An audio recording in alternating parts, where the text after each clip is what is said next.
ఆంధ్రప్రదేశ్లోని అన్నమయ్య జిల్లా Madanapalle sub collector కార్యాలయంలో దస్త్రాల దహనం కేసులో ప్రభుత్వం చర్యలకు ఉపక్రమించింది. ఈ నెల 21న రాత్రి మదనపల్లె సబ్ కలెక్టర్ కార్యాలయంలో అగ్ని ప్రమాదం జరిగి ఆఫీస్ ఫైల్స్ దగ్ధమయ్యాయి. ఈ ఘటనను సీఎం చంద్రబాబు సీరియస్గా తీసుకున్నారు.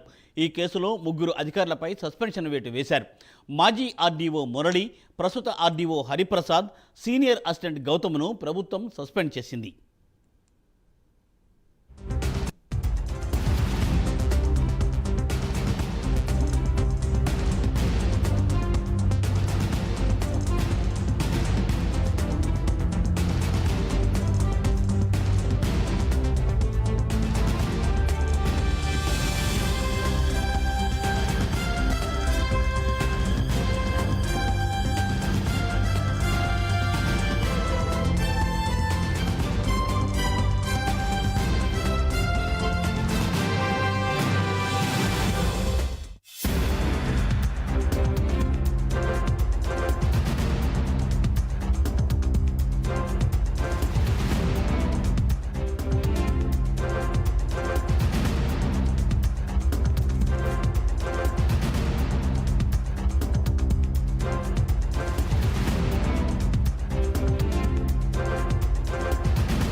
ఆంధ్రప్రదేశ్లోని అన్నమయ్య జిల్లా మదనపల్లె సబ్ కలెక్టర్ కార్యాలయంలో ఫైళ్ల దహనం కేసులో ప్రభుత్వం చర్యలకు ఉపక్రమించింది.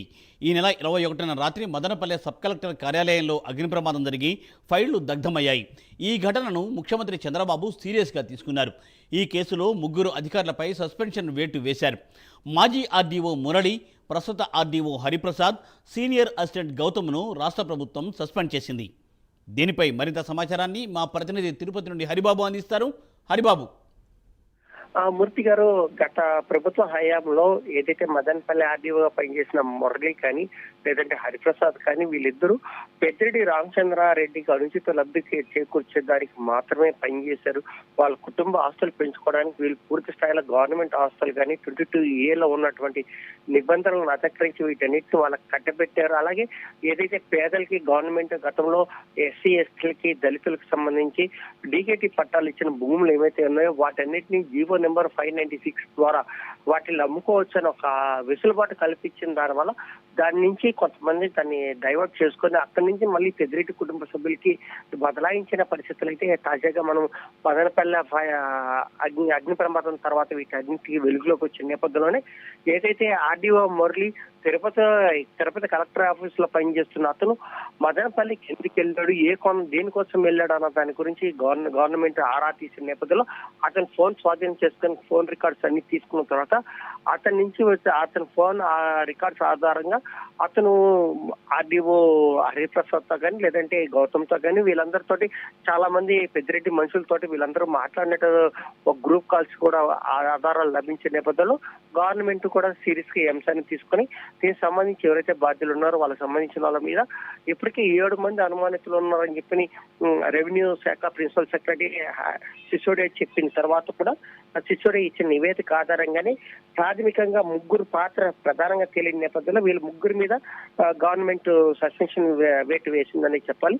ఎందుకంటే గౌతమ్ తేజ ఆల్రెడీ ఇన్సిడెంట్ జరగడానికి ముందు రోజే పలంనేరులో ఉన్నప్పటికీ హరిప్రసాద్ అలాగే మురళి ఇద్దరు ఫోన్ చేసి అతన్ని మదనపల్లికి రావాలని చెప్పడం, అతను అంతకు ముందుగానే అతను పథకం ప్రకారం ఇంజిన్ ఆయిల్ తీసుకుని వెళ్ళి అతని షెల్ఫ్ లో పెట్టుకోవడం, ఇవన్నిటికీ ప్రమాదానికి కారణం వీళ్ళు 3 ప్రధాన నిందితులు అని చెప్పి కూడా ప్రాథమికంగా నిర్ధారించిన నేపథ్యంలో ప్రభుత్వం వాళ్ళ 3 మీద వేటు వేసిందని చెప్పాలి. పూర్తి thank you Haribabu, thanks for update.